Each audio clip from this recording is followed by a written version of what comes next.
In this video, I'm going to show you how to add a clickable link to your Canva video, step by step. Do you want to be able to add a clickable link to your Canva video? Well, this guide is perfect for you, because I'm going to walk you through exactly how to do it.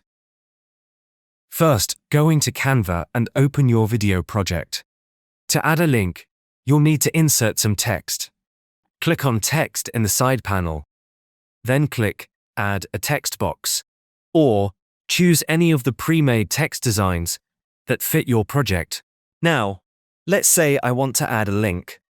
I first need a text box, and in this example, I'll name it Link. You can type whatever you like in this box. Once that's done, click on the text box. In the link field, you can enter any URL you want, for example, Google. After typing the link, click Done. Now you'll see that this specific text is a clickable link. And that's exactly how you add a clickable link to your Canva video.